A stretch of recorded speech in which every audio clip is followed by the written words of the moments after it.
Bonjour ces abonnés, j'espère que vous allez bien. Que du bonheur de partager avec vous cette vidéo. Et si je vous disais 7, 13, 17, 19, 61, la liste est longue. Vous l'aurez deviné, aujourd'hui, je vais vous parler des nombres premiers. Les nombres premiers qui sont en quelque sorte un couteau à double tranchant, car non seulement il en existe beaucoup de conjectures que les mathématiciens n'ont pas pu démontrer jusqu'à aujourd'hui, mais aussi constituent un domaine fascinant, accessible, mais dont les chercheurs ont toujours peiné à solutionner les questions rencontrées, et cela depuis des siècles. Évidemment, la première question qu'on se pose est qu'est-ce qu'un nombre premier? Eh bien, nous allons donner un exemple simple et accessible. Un nombre premier est un entier naturel qu'on ne peut pas diviser. Autrement dit, un nombre est dit premier s'il admet que deux diviseurs qui sont un et lui-même. Cette définition est connue dès les classes de moyens secondaires, mais l'utilité des nombres premiers dans ces classes ne sert qu'à décomposer un nombre en produit de facteurs premiers. Pour cerner l'utilité des nombres premiers, il faut aller au-delà de ces classes, et vraiment au-delà de ces classes. Il faut chercher du côté de l'informatique, de la cryptographie, du codage informatique. Ainsi, beaucoup de mathématiciens se sont intéressés durant les recherches aux nombres premiers.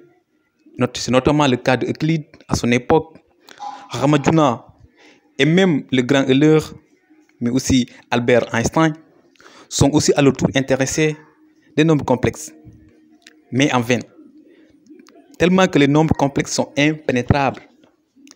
Mais celui qui va changer la donne, c'est bien sûr le mathématicien allemand Gauss, dont la contribution en arithmétique est inestimable. Rappelons que l'arithmétique est une branche des mathématiques qui s'occupe des nombres entiers. Tout est parti d'un cadeau d'anniversaire qu'il a reçu alors qu'il venait de souffler sa 15e bougie. Ce cadeau, c'est une table de nombres. Alors, pas n'importe quel nombre. Il s'agit bien évidemment de la table des nombres premiers. Gauss fut intrigué par ces nombres, dont la disposition est aléatoire, car ces nombres sont aussi dispersés que le sont les étoiles dans le ciel. Gauss, enfant prodige, on dit de lui qu'il a appris à faire des calculs avant même de pouvoir lire. À l'âge de 2 ans, il corrigeait déjà son père dans les calculs quotidiens. Mais commençons par regarder la disposition des nombres. Par exemple, entre 0 et 100, il y en a 25 nombres premiers. Entre 0 et 1000, on en trouve 168 nombres premiers. Et entre 0 et 10 000, on en trouve 1229 nombres premiers. Maintenant, quand nous prenons un intervalle d'amplitude 100, voilà ce que nous obtenons. Alors, il se trouve que entre 0 et 100, on en trouve 25 nombres premiers. Entre 1001 et 1100, on en trouve 16 nombres premiers. Et entre, par exemple, 3641 et 3740, on en trouve 13 nombres premiers. Ainsi, nous constatons, plus que nous tendons vers des grandes valeurs, moins on en trouve de nombres premiers. Les nombres premiers se raréfient lorsque nous tendons vers des... Euclide a démontré qu'il en existe une infinité de nombres premiers. Donc nous avons toujours la chance de rencontrer un nombre quand nous parcourons la liste des nombres entiers, quelque part dans la liste. Comme quoi, le nombre premier demeure toujours un mystère pour les mathématiciens. Une autre propriété intrigante et très intéressante est que tout nombre n'étant pas premier peut se décomposer comme produit de facteurs premiers. Alors, il est légitime de se poser la question à savoir, est-ce que 1 est un nombre premier? La réponse est non. Malgré que 1 vérifie la propriété à savoir admet que deux diviseurs qui sont 1 et lui-même.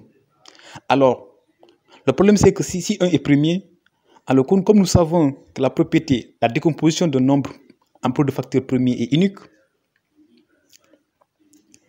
alors dans ce cas, 45 aurait deux décompositions distinctes, ce qui est une contradiction monumentale, et donc on enlève 1 de la liste des nombres premiers. Voilà, désormais, 1 ne fait pas partie de la liste des nombres premiers, et donc 1 n'est pas un nombre premier. Une autre sublime propriété des nombres premiers est celle du célèbre mathématicien allemand Goldbach, qui dit que tout nombre pair est la somme de deux nombres premiers. Par exemple, 8 égale à 5 plus 3, 20 égale à 17 plus 3, c'est aussi égal à 13 plus 3. Par exemple, que 12 égale à 5 plus 7. Mais rassurez-vous, même le grand mathématicien Euler n'a pu démontrer cette propriété. Et jusqu'au moment où je vous parle, cette propriété n'a pas pu être démontrée. Et ceci depuis 3 siècles, depuis le XVIIIe siècle, personne n'a pu démontrer qu'un nombre pair est toujours la somme de deux nombres premiers. Et ceci depuis 300 ans. Autrement dit, nous avons encore une autre propriété qui montre à quel point les nombres premiers sont un mystère. Voilà par exemple un nombre premier de 500 chiffres. Il est bien premier. Vous pouvez le tester si vous le désirez. Et ça, c'est une vraie bête. On n'en trouve pas tous les jours un nombre de 500 chiffres qui est premier. Pour en finir, nous pouvons naturellement nous demander à quoi servent les nombres premiers. Eh bien, si je vous disais par exemple que c'est grâce à ces nombres premiers que l'armée britannique a infligé des pertes considérables à l'Allemagne nazie. Que ces nombres premiers ont été utilisés par César pour coder des messages à destination de son armée. Mais plus que tout, ces nombres premiers sont utilisés dans les transactions financières, par exemple, avec le fameux code RSA développé par les Américains Rivest, Shamir et Adelman. Pour faire court,